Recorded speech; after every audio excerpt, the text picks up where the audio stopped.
You're listening to Sister Stargazers, celestial and terrestrial observations and advice from two real-life sisters.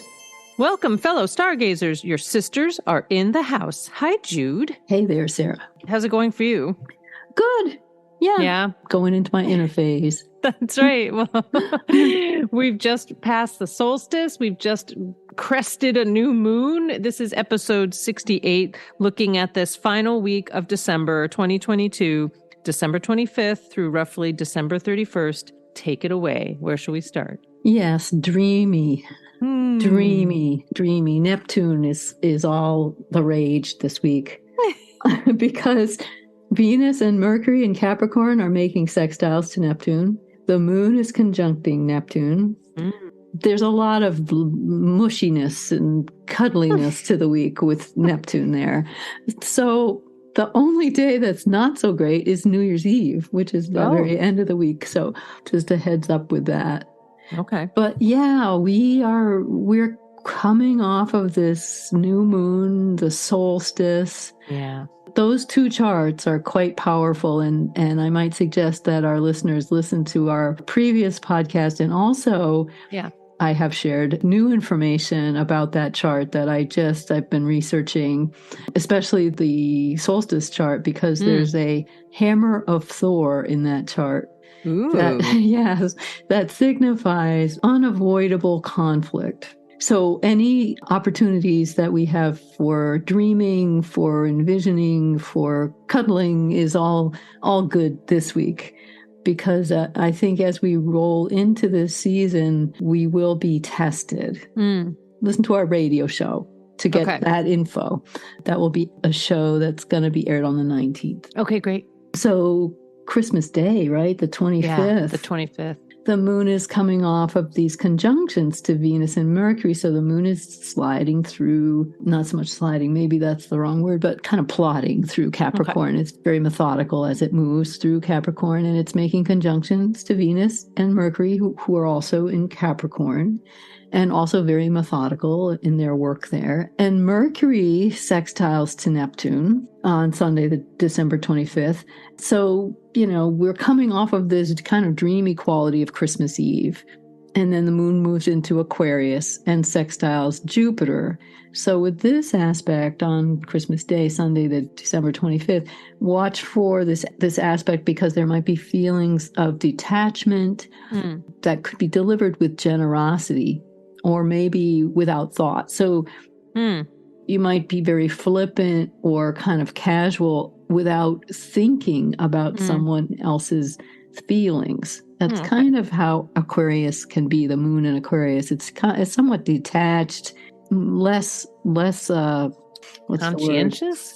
Thoughtful. Thoughtful, yeah, okay. In terms of other people. And then with Jupiter in Aries, it's just that kind of like over the top, just kind of chatterbox kind of conversations that might not go anywhere, and that might not be sincere, and that might not have a lot of empathy to them. So that's just something to watch for on December 25th. The moon remains in Aquarius on the 26th, Monday, and then it makes a square to Uranus as it conjuncts Saturn. Yep. So it's going to make the square to Uranus first. Uranus is retrograde over in Taurus, and Saturn has moved on to 21 degrees of Aquarius. So, but it's just that kind of a knock. It's a setup is what it is. So the moon in Aquarius makes a square to Uranus. So again, this kind of like freedom, this sense of spontaneity is calling. But then just a few hours later, there's the sense of duty that's also calling. And, maybe you have to go into work, or you get called up to go into work, or you have to answer to someone in terms of who has authority. So there's this sense of who's got power over me, or who has authority and who has freedom. There's those questions that are, again, kind of reprising from this ongoing. It's now separating. The square between Uranus and Saturn is separating, but with the moon activating it, we're just getting this little bit of, kind of a reprise of, who has authority and who has freedom. On Tuesday, the 27th, the moon is going to be pretty quiet. The moon remains in Pisces. And December 28th, Wednesday, we start to get this real dreamy quality. So Venus sextiles Neptune. Okay. So on the 24th, we had Mercury sextiling Neptune. Mercury and Venus are moving together in Capricorn. Now we have Venus on Wednesday, the 28th. We have Venus sextiling Neptune. So this kind of imaginal world that Mercury opens up in a sextile to Neptune is followed by Venus saying, oh, wouldn't that be lovely? Yeah. Wouldn't that be nice? Wouldn't that be great? Why don't we go on a vacation? So there's this sense of wanting to enjoy, wanting to kind of linger and live in the imagination. It might be a great time to see like a fantasy movie or to go to a museum, to enjoy art, to go to a concert, listening to music. I mean, anything that inspires you. Venus sextile Neptune is all about inspiration. So if you can't take a trip or go on a vacation, those might be kind of stand-in possibilities. Yeah. Maybe a romantic dinner or something, Venus sextile Neptune could be very spicy. Maybe you cook something and invite people over. It's a very enjoyable, imaginative, open, awesome, luxurious kind of event. Vibe. Okay, great. Vibe, exactly.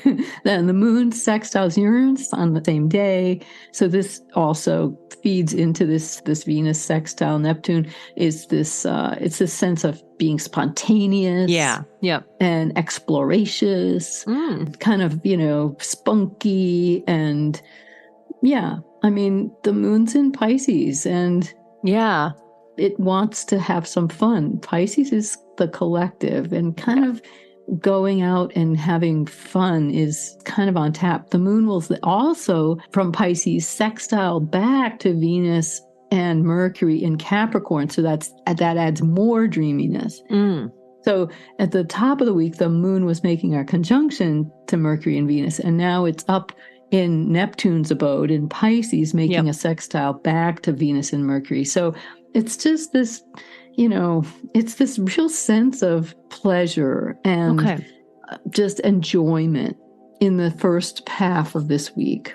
Excellent. And actually through Thursday, because on Thursday the 29th, Mercury will conjunct Venus. So they catch up with each other in Capricorn. So this is, again, a perfect opportunity for socializing, for really, what's the word? Flowing social occasions or harmonious or beneficial conversations, spirit of compromise, agreement, harmonious interaction, appreciation of beauty. Again, another great day to be appreciating beauty, whether it's out in nature, going to a movie, going to someplace that's, again, enjoyable, fun. Yes.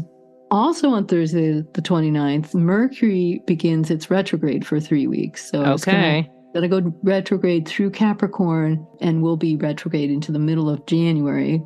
So these are all, Mercury retrograde cautions, like don't buy any electronics, and back up your computer. Yeah, but check your travel plans. Exactly. This is Mercury in Capricorn. So any practical steps you can take to do those things that are, earth-based, that will solidify, that will make you feel like kind of solid. Like maybe you've got to back some big files off your hard drive so that you don't lose them, or make more room. I mean, anything that is creating more organization, helping you with time management, not leaving things to the last minute, not procrastinating, making sure that any of your tools, like your car, your computer, your microphone, your lighting, any of those things are in good working order.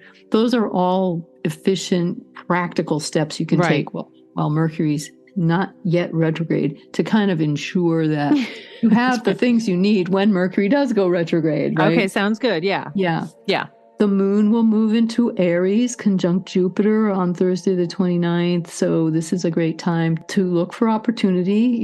Aries is the beginning point.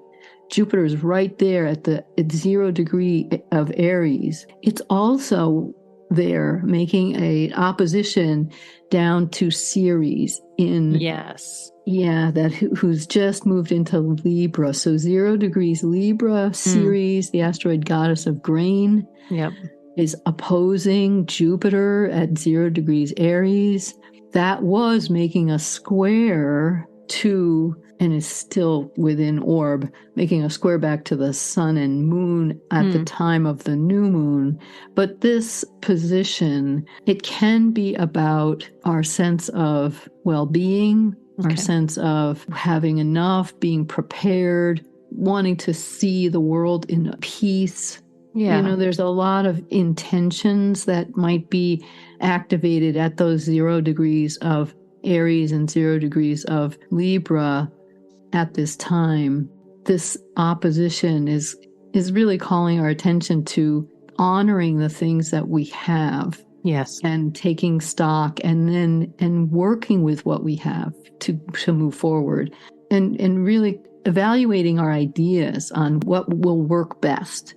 That's kind of a big picture overview, while what's happening basically in our everyday world with our, Mercury, Venus, and the moon is wanting to enjoy ourselves. Right? Yeah. Yes. Right. Yeah. So there are these bigger questions that are being put forth by the time, but then there's also this space in the chart that says you can take it easy. Yeah. You can take it easy. You can enjoy life. On Friday the 30th, the sun will quincunx Mars. Mars is over in Gemini. Still, yes. Yeah, the sun is in Capricorn. So not a good time for competing. Yeah. But there might be issues that come up around whose ideas are better, whose ideas are more efficient. Oh, man. Yeah, whose ideas are going to get us to the best place. Okay. But it's not a really great aspect for solving any problems. You can identify the problems, but you can't really solve them, and you definitely don't want to take any action. Okay, great. That sounds good. We do have the first quarter moon also happening on Thursday the 29th, so that Aries moon is going to make a square to the sun. So this is the first quarter coming after the new moon. Right. So any seeds that you planted at the new moon, any ideas that you envisioned, you might be finding that they're gaining traction. You might be coming up against some, not so much roadblocks, but how-to. Yeah, how-tos. Yeah. The moon will sextile Saturn on Friday the 30th. So this is a good time for exploring any of those how-to project demands. Yeah. And then as we get to Saturday the 31st, this is a problematic day. Okay. All right. So we've got the moon is making a square to Mercury. That's retrograde, right? Yep. So the moon is in Aries, and it's making a square to Mercury in Capricorn, which is recently retrograde and might be just hasn't moved yet. I mean, it just went retrograde, so it's probably stationing retrograde, right? It hasn't actually started its retrograde movement. Right. So this is a good time to think before you speak. Okay. And then check in. Like anything you say may be held against you in the future. Okay. So just really check in. Also, check your empathy level, because moon in Aries just likes to blurt things out. Oh, man. Those feelings just like blurt right out. Moon in Aries has very little threshold for thinking. Okay. It just wants to express. It's like, blah.